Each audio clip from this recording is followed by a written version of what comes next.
Vamos a continuar con nuestro estudio sobre la eclesiología bíblica.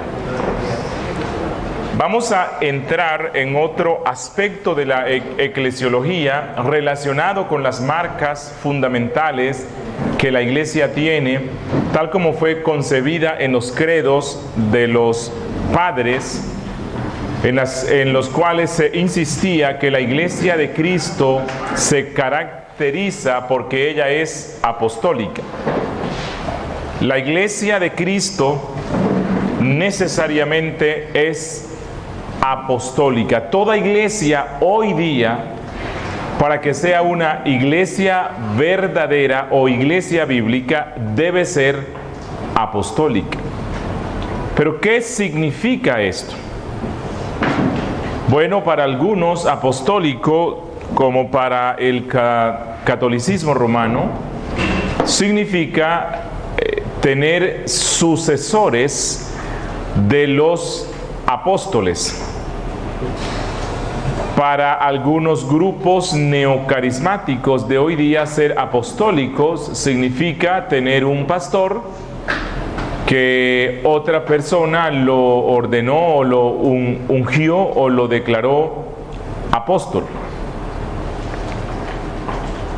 Para otros, apostólicos significa tener una sucesión ininterrumpida de iglesias que puedan remontarse hasta el tiempo apostólico. ¿Cómo hacen? Algunos bautistas de corte general, los cuales tratan de trazar una sucesión de iglesias hasta incluso los tiempos de Juan el Bautista. ¿Realmente qué significa esto? ¿Realmente qué significa esto? ¿Realmente qué significa ser apostólico? ¿Qué es lo que la Biblia nos dice sobre la apostolicidad? Y quiero que nos concentremos en el resto del tiempo de hoy en este aspecto. La iglesia verdadera es apostólica. ¿Pero qué significa eso a la luz de lo que la Biblia dice? Si se dan cuenta, en el gráfico, allí les puse una foto de un templo de la iglesia de la First Baptist Church en San Andrés Islas. Es un templo que fue construido en el siglo, creo que 17, 18.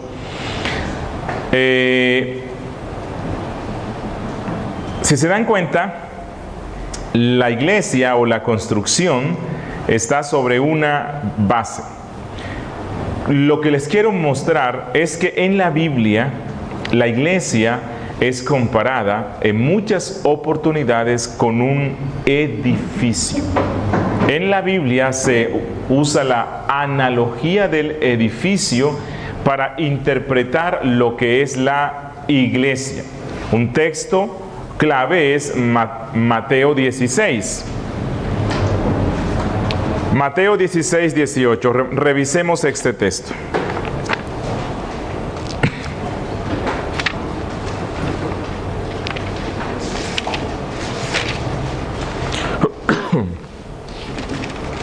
Dice: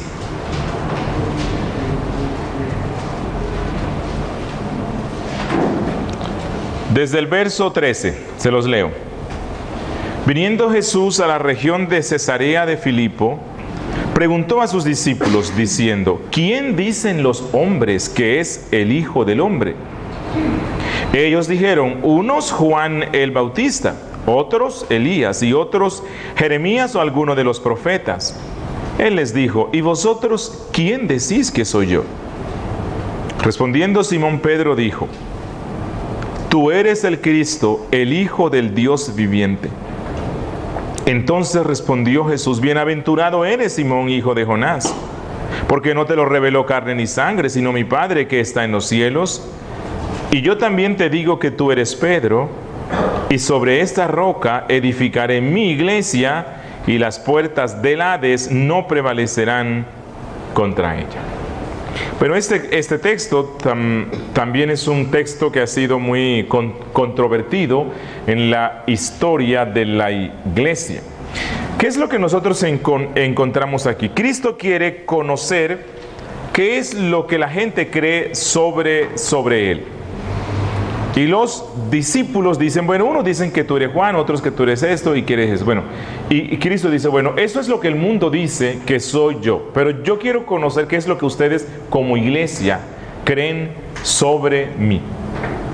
Porque el mundo cree muchas cosas sobre Jesús, pero la iglesia debe tener una doctrina y una confesión clara sobre quién es Cristo. Y Pedro responde de una forma acertada, correcta. Ahora, yo no sé si Pedro, en ese instante que da esa declaración, entendió todo lo que eso significaba, pero por lo menos Cristo deja ver que el Espíritu Santo lo lleva a que él realice esta declaración. Y Pedro dice, tú eres el Cristo, o sea, eres el Mesías. Estamos convencidos que tú eres el Mesías, pero eres el Hijo del Dios viviente, es decir, el único Hijo, el único que es de la esencia del Padre. Él está aquí afirmando la divinidad de Cristo. Tú eres el Cristo, el Hijo del Dios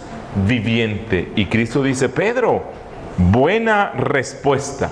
Esto te lo reveló el Espíritu Santo. Y luego viene el verso 18, que es uno de los versos más controversiales. Dice, y yo también te digo que tú eres Pedro, y sobre esta roca edificaré mi iglesia. Cristo compara a la iglesia con una construcción que se va a edificar, pero que como toda construcción necesita unas bases. Y Jesús dice aquí cuáles son estas bases. La complicación del texto es que algunos, como el catolicismo, lo interpreta diciendo, he aquí tú eres Pedro, y sobre tu persona, sobre ti Pedro, como persona edificaré la iglesia. Y esa es la razón por la cual el catolicismo cree que Pedro fue el primado, el superior, el papa sobre toda la cristiandad, y que todos los que son sus sucesores también se convierten en la cabeza máxima de la iglesia. Por otro lado, los evangélicos hemos dado ciertas interpretaciones, unas muy plausibles y otras no tanta. Una de las interpretaciones que hemos dado, y usted en su Biblia por lo general va a encontrar que se da una definición del griego, ¿no? Cuando dice, y yo también te digo que tú eres Pedro, entonces en las Biblias se dice que es el griego Petros, que significa algo así como una piedra pequeña, y sobre esta roca, entonces es el griego Petra, que significa una piedra grande. Entonces, basándonos en el griego, se dice, no, mira, lo que Cristo dice es, tú eres Pedro, una roca pequeñita, y sobre esta roca grande que soy yo, se edificará la iglesia. Es un buen esfuerzo y es un buen intento, pero los mejores o más reconocidos intérpretes evangélicos conservadores dicen, mira, sí, no sé, puede ser, pero no es muy convincente esa explicación. Algunos, como Hendrickson, y yo comparto con él esto, lo interpretan así. Cristo dice, bueno, no, antes de lo de Hendrickson, conocí otro que lo interpretaba así. Cristo dice, yo también te digo que tú eres Pedro, y sobre esta roca edificaré mi iglesia. Bueno, esa sí que está fuera de todo sentido, ¿verdad? Pero Hendrickson dice, tú eres Pedro, y sobre ti no como persona, mas sí como el oficio que te voy a dar. Sobre ti y los 11 a los cuales tú estás representando, edificaré mi iglesia. Yo creo que sí es así, porque si vamos a Efesios, capítulo 2, versículo 20,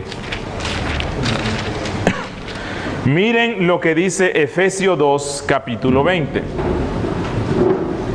Dice, edificados sobre el fundamento de ¿quiénes? El fundamento de los apóstoles y profetas, siendo la principal piedra del ángulo Jesucristo mismo. Es decir, Jesucristo lo sostiene todo. Todo. Pero Jesucristo mismo escogió a los 12, a los 11, para que sobre estos, o más bien, para que ellos se convirtieran en el fundamento o las bases sobre las cuales se iba a construir y edificar la iglesia. Cuando Cristo dice, tú eres Pedro y sobre esta roca edificaré mi iglesia, lo dice en conexión con la declaración que ya Pedro hizo previamente. ¿Cuál fue la declaración? Tú eres el Cristo, el Hijo del Dios viviente. Y cuando él dice, Pedro, tú eres Pedro y sobre esta roca edificaré mi iglesia, lo que él dice es, las declaraciones que ustedes den sobre mí, ustedes como apóstoles y los profetas, se van a convertir el fundamento sobre el cual se construirá todo lo que es la iglesia. Y Pablo lo reafirma en el verso 20 diciendo que la iglesia se edifica sobre el fundamento, las bases puestas por los apóstoles. Es decir, si yo creo hoy que Cristo resucitó, ¿por qué es? ¿Lo vi? ¿He tenido una visión del Cristo resucitado? No, ¿verdad? ¿Por qué la iglesia cristiana del siglo XXI cree que Cristo resucitó? Porque los apóstoles, que fueron los embajadores autorizados por Cristo, los testigos presenciales autorizados por Cristo, lo dijeron. Y yo lo creo porque los apóstoles lo han dicho. Entonces, cuando decimos que la iglesia es apostólica y que ella es como un edificio, lo que estamos diciendo es que así como todo edificio necesita unas bases que lo sostengan, de la misma manera la iglesia necesitó esas bases. Y Cristo dice, y Pablo dice, inspirado por el Espíritu Santo, que esas bases fueron puestas por los apóstoles. Y todo lo que creo hoy es porque los apóstoles y los profetas lo han dicho. Si yo creo algo distinto a lo que los apóstoles y profetas han dicho, algo está mal. Primera de Pedro, capítulo 2, versículos 4 al 5, el apóstol Pedro dice que la iglesia es un edificio compuesto de piedras vivas. Pablo compara a la iglesia con un edificio y Cristo también. Pero quiero preguntarles algo. ¿Cuántas veces se ponen las bases para construir un edificio? Una sola vez. Si un edificio va a ser de 5 pisos, ¿cuántos fundamentos se le ponen? 1. ¿Y si va a ser de 50 pisos? También 1. El fundamento obviamente será firme y fuerte de acuerdo a la altura que se le quiera dar al edificio.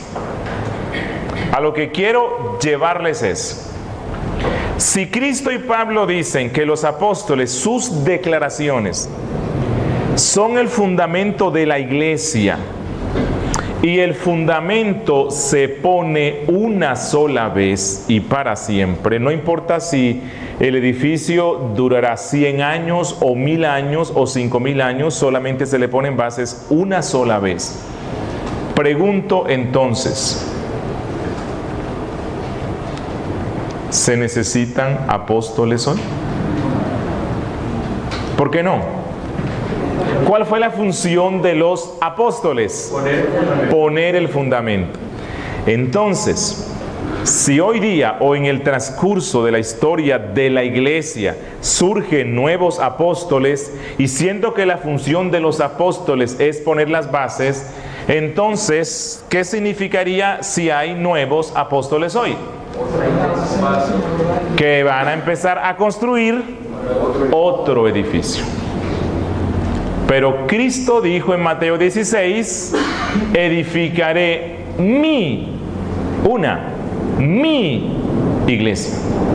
Y Cristo dijo que los únicos arquitectos que pondrían las bases se llaman los apóstoles, entre los cuales estaba Pedro.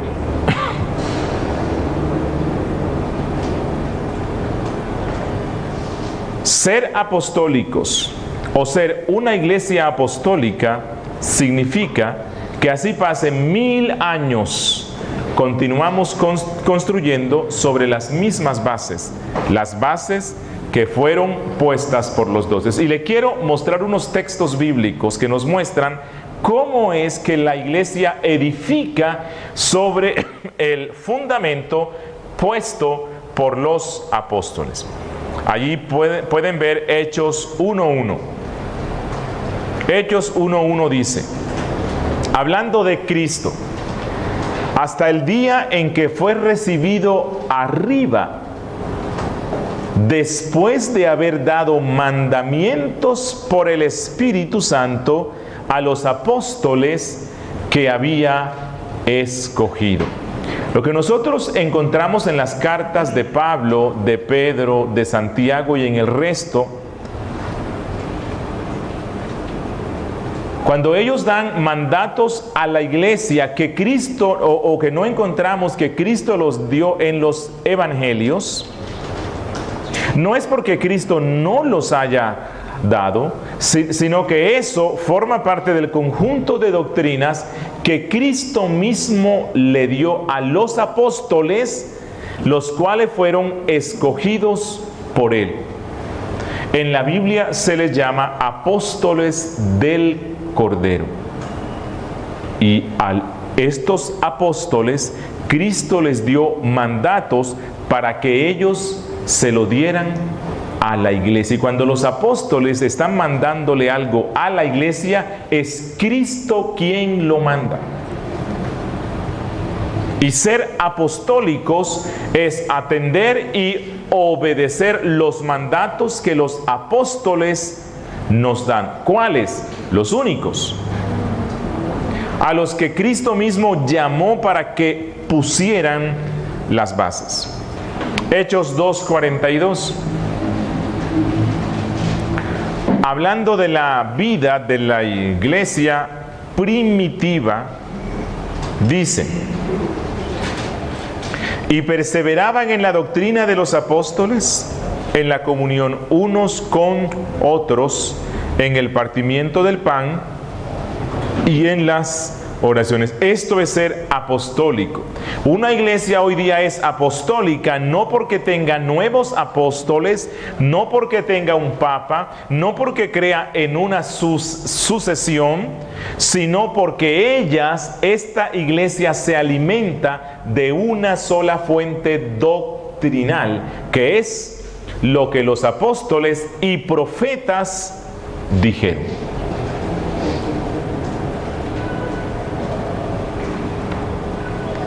Hechos 4:33.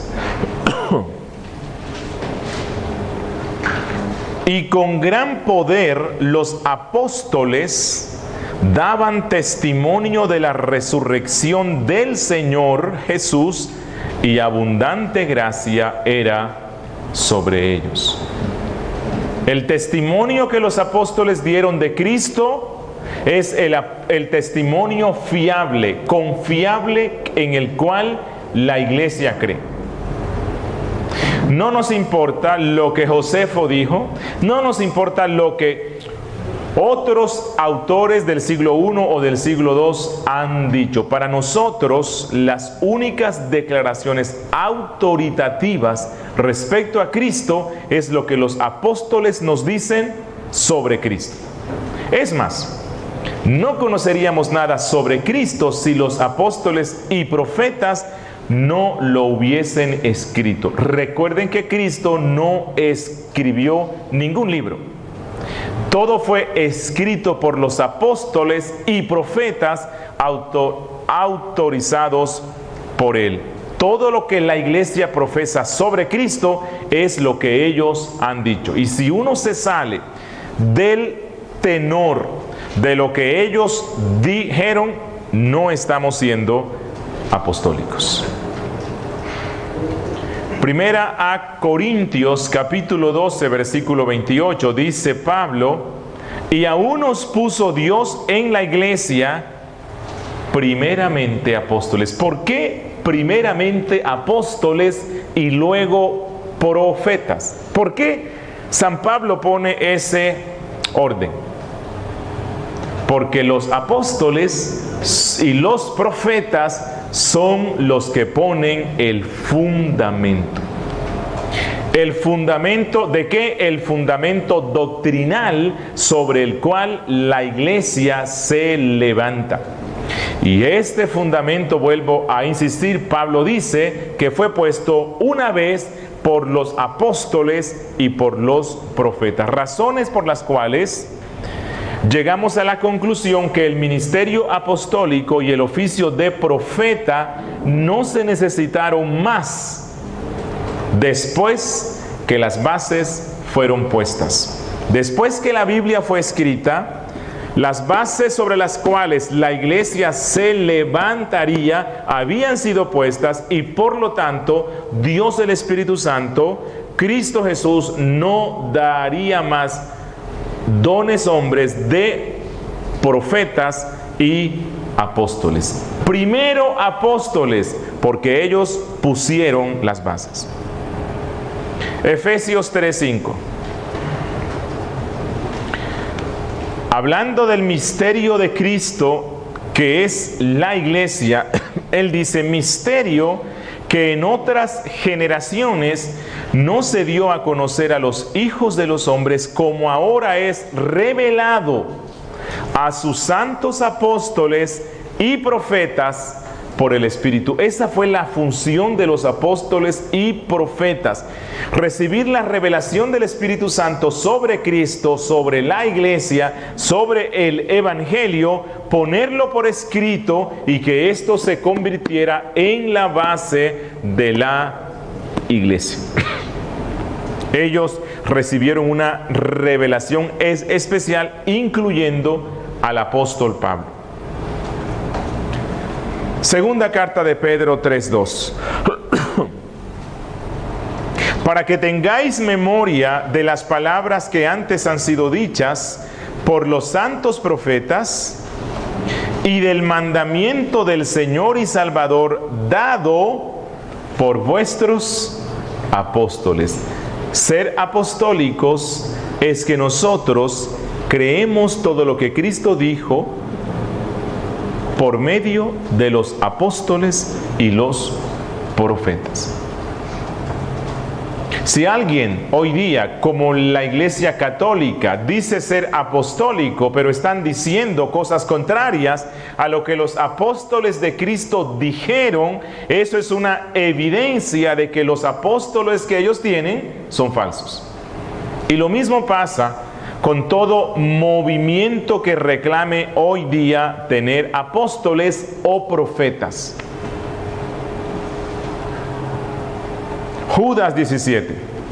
Como alguien dijo, lo único bueno que dio es ser traicionero. No, este es otro Judas, ¿no? Judas 17. Pero vosotros, amados, tened memoria, esto es ser apostólicos.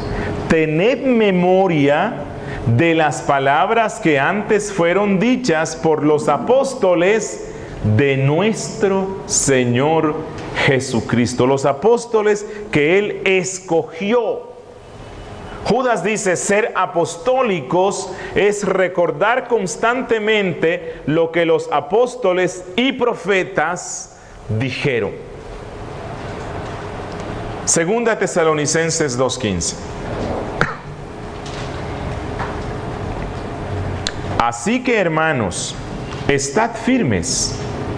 Aquí está la apostolicidad. Y retened la doctrina que habéis aprendido, sea por palabra o por carta nuestra.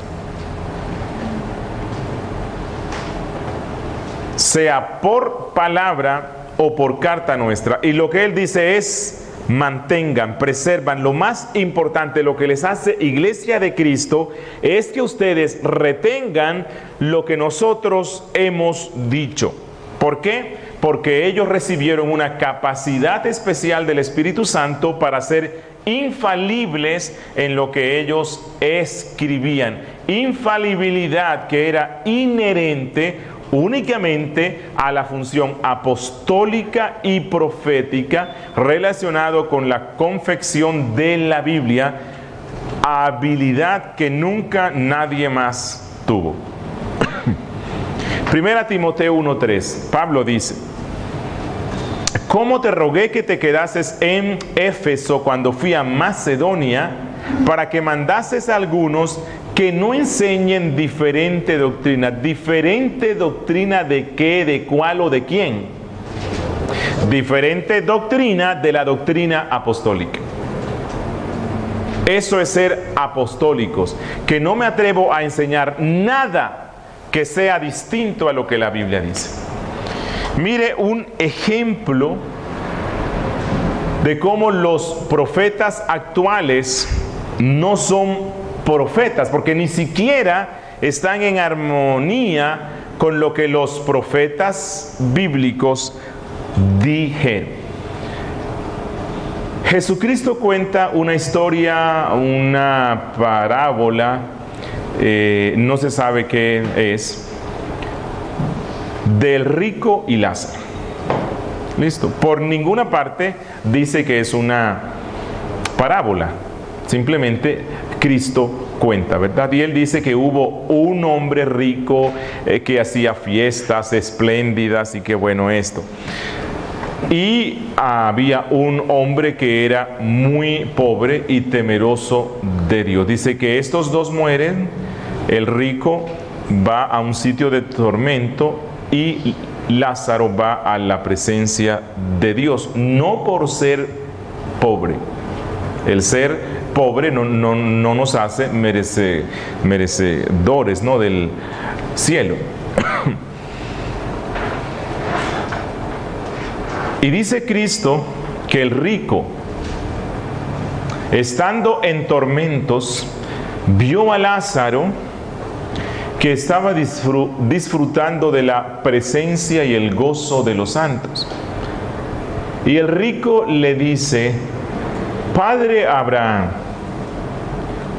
por favor, manda a Lázaro o a alguno de los muertos para que vuelvan a la tierra y le hablen a mis hermanos y les digan, mira, existe algo más allá de la muerte.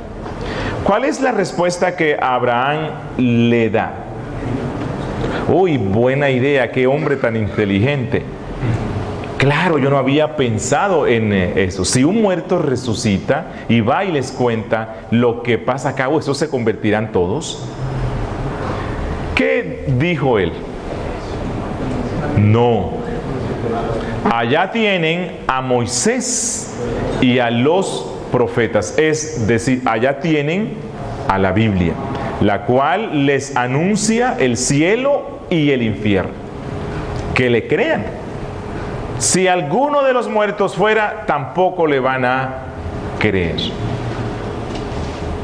Pero hoy día hay muchos que se dicen ser profetas y que Dios les ha dado la experiencia de ir al cielo y de ir al infierno. Pregunto, ¿será que Dios cambió su forma de pensar? La Biblia dice que Dios es inmutable y no cambia. Y el mismo principio sigue vigente hoy. Si no le creen a la Biblia, tampoco le van a creer a ningún muerto que vuelva. Pero oiga, ¿cuántos muertos resucitados escuchamos? Es impresionante. Historias fantasiosas. Películas completas.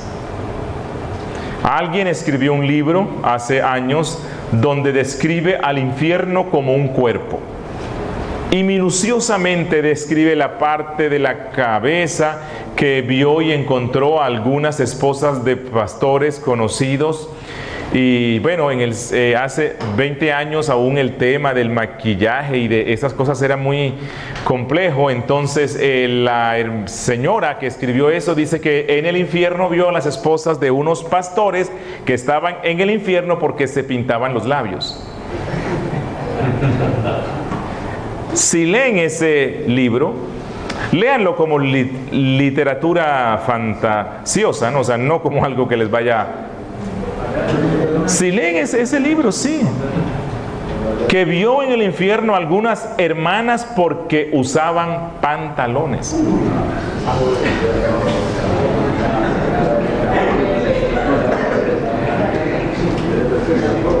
Y un día alguien le preguntó a una persona que también contaba su historia y hacía campañas por todas partes, de que fue al cielo y al infierno, y alguien se atrevió y le dijo, pero si Cristo dijo al rico, Abraham le dijo que no.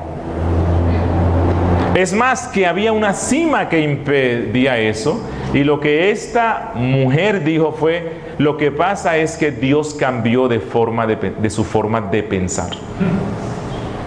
Ni siquiera conocen lo que la Biblia dice sobre la inmutabilidad de Dios.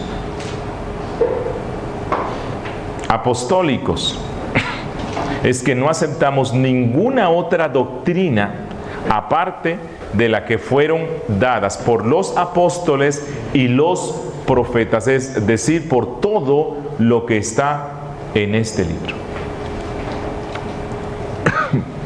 Primera Timoteo 4:6. Si esto enseñas a los hermanos, serás buen ministro de Jesucristo, nutrido con las palabras de la fe y de la buena doctrina que has seguido. ¿Cuál es la buena doctrina? La doctrina de los apóstoles, ya lo hemos visto en Hechos. La iglesia seguía la doctrina y los mandatos dados por los apóstoles. Un buen pastor no es ese que tiene sueños, visiones, que oye voces. Un buen pastor, dice Pablo, es Pablo mismo el que lo dice, inspirado por el Espíritu Santo, es el que enseña a la iglesia la buena doctrina apostólica, la que está aquí, no el que anda inventándose cosas. Primera Timoteo 4:16, Pablo está dándole aquí instrucciones a los pastores. Y él dice, ten cuidado de ti mismo y de la doctrina. Todo pastor, y algunos aquí posiblemente van a ser pastores, una de las principales responsabilidades del pastor es predicar, enseñar, instruir, pero no cualquier cosa, sino una cosa, la doctrina. ¿De quién es? La que nos dieron los apóstoles y los profetas. Pues haciendo esto te salvarás a ti mismo y a los que te escuchan. No es que Pablo aquí hable de la salvación por obras, Pero si tú estás enseñando un evangelio falso, conduces a las personas al infierno y tú mismo estás mostrando que vas al infierno, como dice Judas en su carta. Primera Timoteo 6:3. Si alguno enseña otra cosa y no se conforma a las sanas palabras de nuestro Señor Jesucristo. ¿Quiénes fueron los que nos dieron las sanas palabras de Cristo? Los apóstoles y los profetas. Es decir, si alguno enseña otra cosa, además de las palabras de los escritos de los apóstoles y profetas de Cristo, y a la doctrina que es conforme a la piedad. La sana doctrina nos lleva a la buena práctica. Una mala doctrina nos lleva a una mala práctica. Algo muy común hoy en la mayoría de templos cristianos es que los pastores se paran en el púlpito, leen un texto e inmediatamente van a los aspectos prácticos. Hermano, mire que es que tú tienes que hacer esto y que eso otro. Bueno, la correcta práctica se desprende de la correcta doctrina.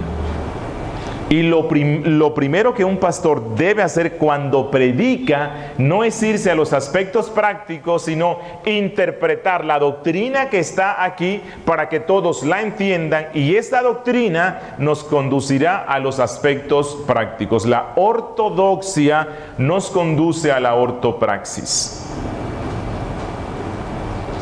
Invertir esto es un craso error.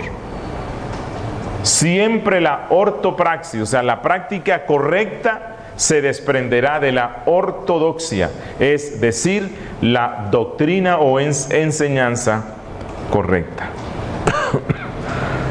Segunda Timoteo 4, 2 al 3. Segunda Timoteo 4, 2 al 3. La palabra de Dios dice que prediques la palabra. ¿Cuál palabra? Que instes a tiempo y fuera de tiempo, redarguye, reprende, exhorta con toda paciencia y doctrina, porque vendrá tiempo cuando no sufrirán la sana doctrina. ¿A qué se refiere Pablo conforme a lo que hemos visto con sana doctrina?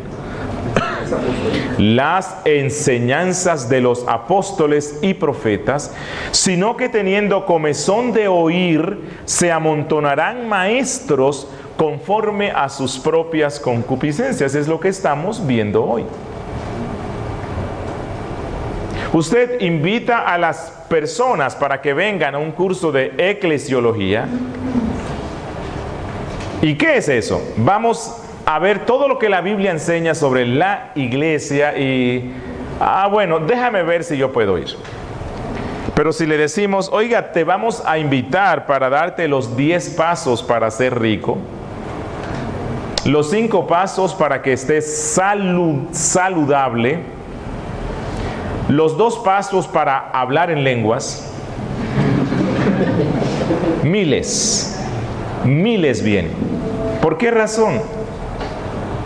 Porque la gente tiene comezón de oír lo falso. Es sorprendente ver en el Antiguo Testamento los profetas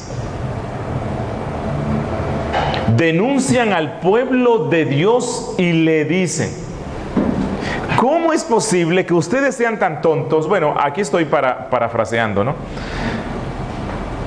Que ustedes mismos les dicen a los profetas: díganos cosas halagüeñas, díganos cosas falsas, y ustedes les pagan para que les profeticen cosas falsas y no quieren oír lo que Dios dice. Pablo dice que en el Nuevo Testamento sucederá lo mismo. La mayoría de la gente que se identifica como cristiana preferirá oír mentiras, engaños que los roben, el apóstol Pablo, defendiendo su apostolado en contra de los falsos apóstoles, él dice: ellos os mutilan, os roban, os dan de bofetadas y ustedes lo aman. Y yo, que me les entrego, que no les pido nada, que predico de balde, no me quieren oír. Eso no es lo que estamos viendo hoy. Lo mismo. Y dice Pablo: Timoteo, pastor, que en tu iglesia no se dé esto, predica la palabra, la sana doctrina, porque tú como pastor te vas a ver en la tentación de que las otras iglesias crecen mucho, vas a escuchar cómo que ellos están creciendo y te vas a dar cuenta que los pastores están hablando cosas que no están en la Biblia y a la gente le gusta, y tú tendrás la tentación de hacer lo mismo. Y él dice: no, mantente fiel a la palabra que fue escrita por los apóstoles y profetas. Mantente fiel a la sana doctrina. Tito 2:1.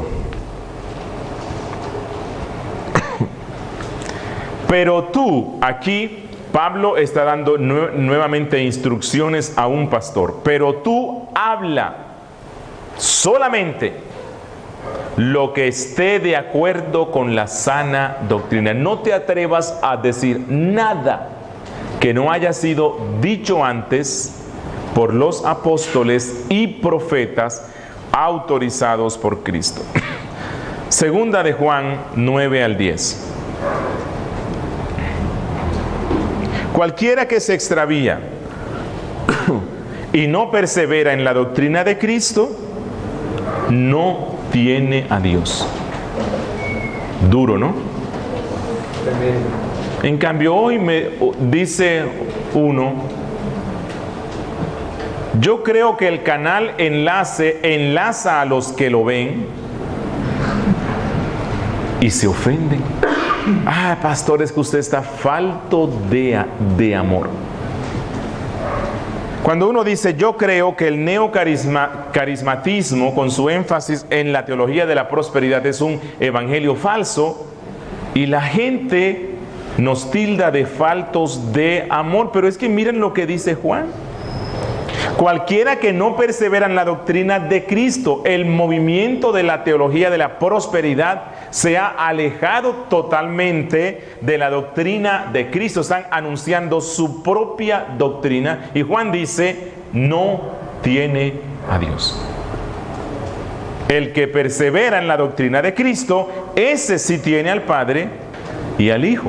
Si alguno viene a vosotros y no trae esta doctrina, no lo recibáis en casa ni le digáis bienvenido. Es decir, no escuchen, ni atiendan, ni sigan lo que ellos dicen. Este es un asunto muy serio. Ser una iglesia apostólica no es tan fácil. No. Ser una iglesia apostólica es algo difícil. Significa fidelidad. Fidelidad a la Biblia, estudio de la Biblia, oración, comunión con Cristo, mantenernos firmes en el fundamento que una vez fue puesto. Revisar toda nuestra doctrina y práctica constantemente a la luz de lo que la Biblia dice. Eso no es fácil. Es más fácil que uno diga: no, está bien, sí, yo creo lo que la Biblia dice y ya. No. Es una responsabilidad de los pastores y la iglesia misma estar revisando constantemente. Bueno, hoy creo que les mencioné algo, aunque no es un tema fundamental, pero el tema de la presentación de los niños como rito o como ceremonia que se incluye en los cultos, creo que por lo menos esto debe llevarnos a pensar: bueno, ¿cuántas cosas más no tendremos como práctica en la iglesia que no son apostólicas? Que Dios nos ayude en su gracia para que nuestras congregaciones cada día sean más apostólicas. Demos gracias a Dios. Bendito Dios, Padre nuestro, gracias por este tiempo tan hermoso que nos has dado. En medio de esta temperatura alta, de esta sofocación, Señor, tú nos has dado la gracia de poder estar atentos y juntos conocer, embullirnos, meternos, nadar en la doctrina bíblica. Es un deleite y un gozo para nuestra alma cuando se nos habla de Cristo, cuando se nos habla de su esposa, cuando se nos habla de sus apóstoles, de su doctrina. Y hoy, Señor, nuestros corazones han sido fortalecidos grandemente.